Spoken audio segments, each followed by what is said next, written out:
Hello, good evening, everyone. My name is Dr. Andrew Rupin. Tonight, we're going to spend some time talking about asthma and allergies. Now, I know the first thing right off of the top of your mind is, what the heck is a chiropractor doing talking about these things? This isn't back pain, this isn't neck pain. Why would that be related? Trust me, I promise that by the end of our couple minutes here, you're going to see that there is quite a relationship there, and you're going to see why we've got so many people in our office who are experiencing relief and improving with these symptoms. But honestly, as much as I'm here as a chiropractor, I'm here as just an individual who's concerned, because we've got more and more people dealing with these challenges. If you follow Thrive, if you follow a lot of what we do, you know that most of our webinars, our content, things that we're doing are related to kids. But this is something that affects more than just our kids. Yes, asthma and allergies and congestion is a huge thing with our little ones. But if we were here hanging out together, we could see each other face to face. I asked you to raise your hand if you're dealing with asthma or allergies or congestion, seasonal junk. I'd be willing to bet that most of you would be raising your hand. So this is an issue. This is a problem. This affects your life, affects your quality of life dramatically.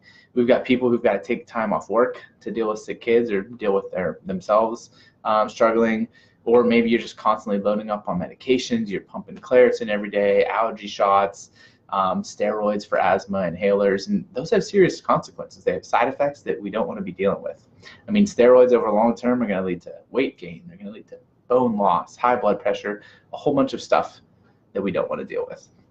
And so my point is, even though these issues and these challenges are extremely common, they're not normal. It's not something that we should be dealing with. Your kids deserve better than this, and then honestly, you deserve better than this as well. So we got more and more sick and suffering kids, and I'm not okay with it. I'm guessing you're not okay with it either if you're here joining us and tuning in for this evening, either live with us right now or maybe checking out the replay later on. Honestly, this was my life as well. I was a kiddo who was dealing with allergies, who was dealing with congestion, who was sick a lot. Thankfully, through some changes, especially around the time frame I started getting adjusted, not carrying around an inhaler anymore, not dealing with any of that. But I know what it's like. I've been there and affected sports, affected soccer, all that sort of thing. So let's talk a little bit about what is the relation. So what is the connection between chiropractic, getting adjusted, and getting relief from these things? And to do that, I want to better understand why it's taking place. We're going to look at a few of the factors involved in why someone might be dealing with allergies and asthma.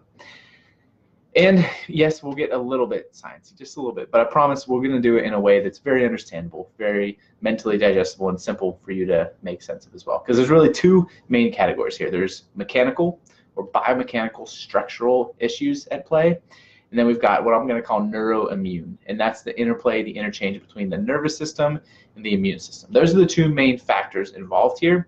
And so let's take a look at each one of those and how they relate to allergies and asthma. First, from the mechanical perspective. So mechanically, asthma. Asthma is constriction of the bronchi, the bronchioles, basically the airway, the passages in our lungs that exchange oxygen and carbon dioxide. And a big part of that, even though it happens in the minutia, the tiny itty bitty sections within the lungs, there's a very mechanical aspect of that that's just the ability of our lungs to expand and then come back, that expansion and coming back.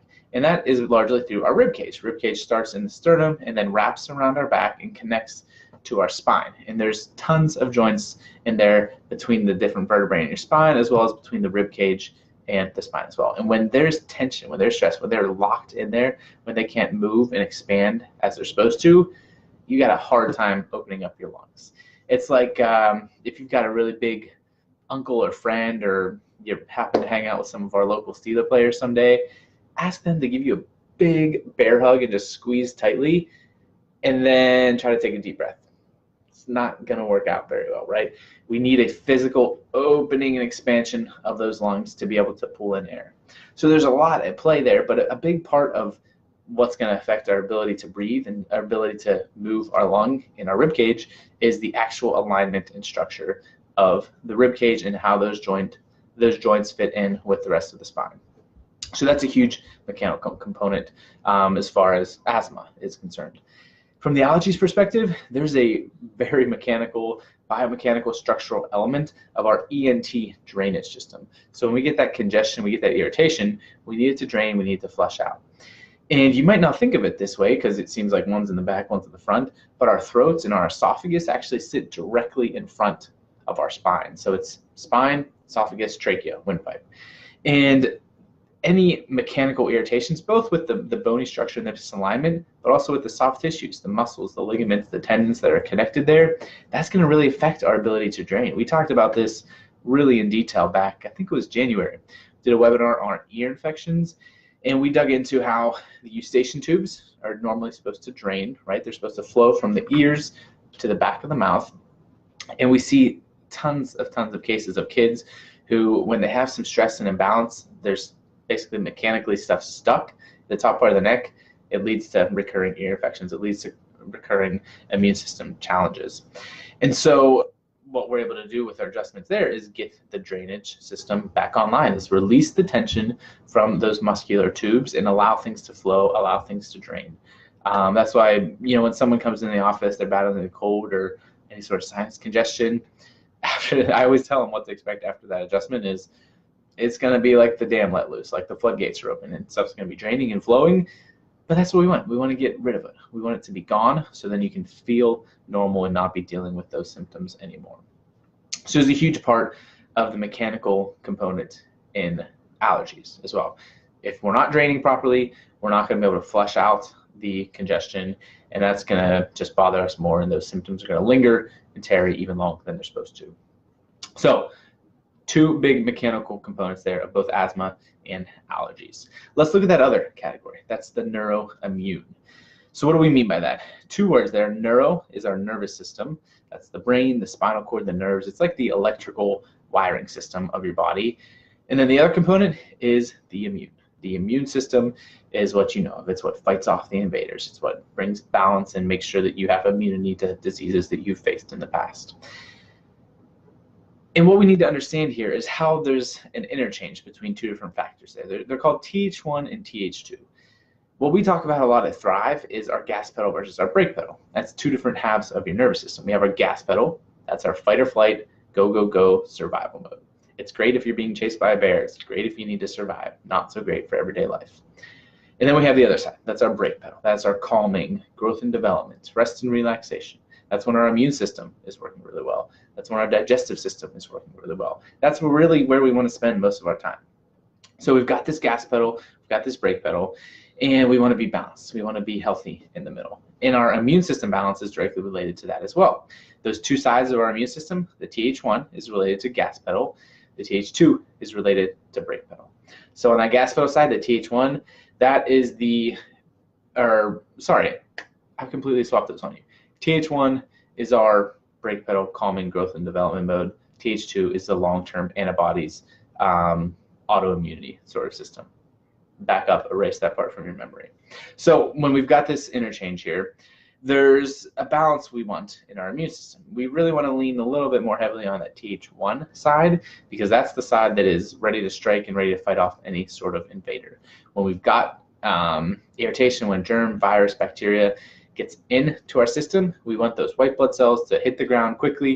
We want the troops to attack, and we want to flush that out and get it out of the way as soon as we can because that's what keeps us symptom-free. So we want a strong Th1 response. Th2, that is the antibodies, which antibodies are involved in long-term immunity. That's the markers within your body that decide and select what is something that's bad versus what is something that's good. The problem we run into is if we have too much of that Th2 side, if we have too much of the gas pedal, the fight or flight, the stress mode, those antibodies just start picking other things out that they want to attack. They don't just pick the bad guys, they pick stuff like the pollen in the air, the dust, the allergens, the pets, the things that we're allergic to, and we could have a whole other conversation about this with autoimmune disorders because that's a huge factor in that as well. But sticking to the allergies conversation here tonight, when we have too many of those antibodies, when we have too active of a Th2 immune system, it's going to be hyperactive. It's going to be hyper-responsive and not so good at keeping us symptom-free on a day-to-day basis. So that balance is really important. And allergies, like you're seeing here, is a big shift towards that Th2, the antibody production response. So a few practical tips for you real quick if you're taking notes. What can we do to promote better balance within that Th1 versus Th2? Well, the good stuff, the Th1, antioxidants, any sort of fruits and vegetables and things that are helping to give our body more antioxidants is going to produce a better Th1 response because it's fueling those cells that are fighting against that reaction. Breastfeeding is a huge one for little ones. That's why we always encourage moms to nurse as long as they're able to, nurse as long as is possible, because breastfeeding does a world of good for creating better autoimmune balance. Probiotics are a huge one in this as well. The microbiome, the balance of bacteria within your gut, within your surface of your skin, within everything that's on your body has a huge play in this Th1 versus Th2 balance. Fish oil, omega-3s are helping reduce inflammation, and really exposure to germs. We've got this fear and this overly clean mentality, where really if we play in the dirt, if we get exposed to some stuff earlier, it gives us a better chance of balance in the immune system. It gives us a better chance of building natural immunity. And that's one of the reasons that people are kind of theorizing of why are we seeing so many more autoimmune challenges in these last handful of decades? It's because we've gotten a little too overboard on the cleanliness, on the Lysol, on the germ, 99.9% of bacteria killed, stuff like that. And it's not allowing us to really develop an active, healthy immune system. So those are all things that are going to support that Th1 healthy immune balance. The other side, stuff that's going to promote too much antibody production, too much overactivity and really confusion in the immune system, because that's what happens. If we have too many antibodies, they're going to find something to latch onto. Antibiotics are a big one. Antibiotics mess up that probiotic and gut flora balance, so those are going to promote a Th2 response. The sympathetic nervous system activity, which is the fight or flight, gas pedal, go, go, go mode we were just talking about. If your body's in survival mode, it doesn't really care if you get sick next week. It doesn't really care if you're about to catch a cold, because it just thinks that we're trying to make it through the day, make it through the hour, and all that other stuff gets put on the back burner. So if you're constantly stressed, constantly worn down, you're literally more likely to deal with these allergies and congestion and stuff like that. Sugar, toxins, pesticides, fumes, all of those things are stuff that's going to push your body towards a stronger reactivity and you're going to be more prone to deal with allergies and have that out of control immune response. So that neuroimmune category here, there's not really a difference between asthma and allergies, because in either way, it's the immune system not doing what it's supposed to do. Either way, there's some sort of inappropriate reaction. There's inappropriate creation of inflammation or constriction or irritation or an inappropriate reaction to irritants that shouldn't be taking place. So really that neuroimmune balance plays a huge role in both asthma and allergies. So let's come back to that original question we had then. How does chiropractic fit into any of that? What is the role of chiropractic care in addressing allergies or asthma or providing some relief? Why is it that some of our patients have experienced relief from those symptoms? Well, what we're doing with the adjustment with our care is addressing both of those factors. We're correcting the mechanical and we're bringing balance to the neuroimmune system. So our adjustments are literally freeing up, creating better movement, better alignment, better positioning within the spine, the nervous system, which is going to mean we're going to be able to drain better, which means we're going to be able to expand our lungs and get that junk out of there even better. And we're addressing the immune system because our adjustments are pumping the brakes. They're calming that gas pedal stress, bringing us back to the calm growth and development, Th1 stimulating response. There's a lot of really cool research that shows spikes in white blood cell production and increases in the immune response after an adjustment. So that's how we're really able to address both of those things. Is the adjustment is not a cure for allergies or a treatment for asthma or anything like that. But if we're able to help your body function better, if we're able to work as it's designed to work, like I said, these things, while they're common, they're not normal. They shouldn't be a part of everyday life. They're there because your body's not able to function as it's supposed to. Something is getting in the way of optimal health. And that's all we're trying to do, is restore your body's natural ability to be healthy and to be well. So what we do with that is we figure out, one, is just yes or no, is some of this going on? Does your nervous system have some sort of irritation or disturbance in it? And really the way we do that is kind of through the fuse box of your body. Just like you're familiar with a fuse box in your home, say a fuse to the kitchen blows. The fridge, the oven, the microwave, all that stuff's not going to work, right? If you came home and a fuse to your kitchen blew, you wouldn't go home and buy a new fridge and oven or microwave. You realize that there's some sort of underlying power source issue. There's some sort of underlying cause to that. And that's the same thing we're doing with our scans. It's not just looking at what is taking place on the outside, what sort of symptoms or secondary conditions is someone dealing with, but how's their body actually functioning? How's that underlying operating system, the internal workings, how's it doing? If there's balance and health there, then we're going to be doing well. If there's stress, if there's shifts, if there's misalignments within the spine and the nervous system, we really don't have a chance of optimal health, because our brain and our nervous system controls everything in our body. If they're being obstructed, if that wiring and electrical system isn't able to do what it's supposed to do, just like a blown fuse in your home, you don't really have a good chance of it working out well.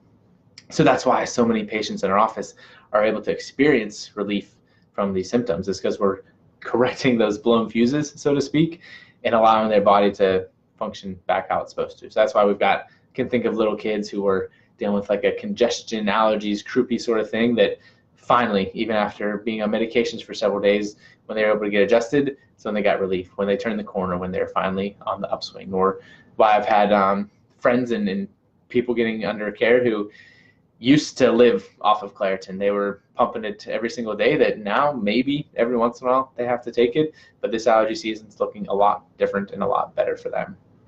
That's honestly what we want for you as well. Let's do these scans. Let's figure out, at least answer the question of, can we help, or are you doing well and maybe you need to seek help elsewhere?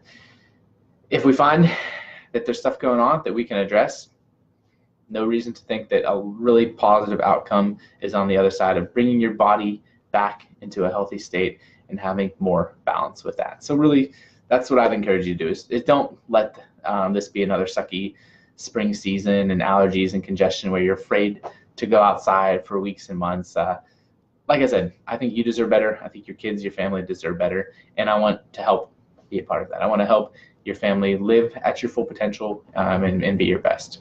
So that's my last request, is don't take this information and say, you know what, that was cool. I'm glad I tuned in. I'm glad I learned better understanding of how our body works. I'm going to do those things like eat more fruits and vegetables, maybe get on a fish oil supplement. Don't simply take that information and think that was good to know. Take action on it. Let's actually do something about it. Give us a call, reach out, ask any questions. I'm always willing to chat and answer any concerns that someone has. Any new patient relationship with our office starts with a complimentary consultation. So that's really step one in finding out if we're the right fit for what you're looking for, if we're the office that can help your family meet some of the healthcare goals and needs that you have. So please reach out. Let's have you on that list of another family, another individual who's done dealing with allergies, done dealing with congestion and all that crap that is a constant plague and hindrance to their life and being at 100%. And let's see what can happen on the other side of a healthy body, healthy immune system. So thank you guys for joining us. Please reach out, and look forward to seeing you in the office soon and helping your family thrive.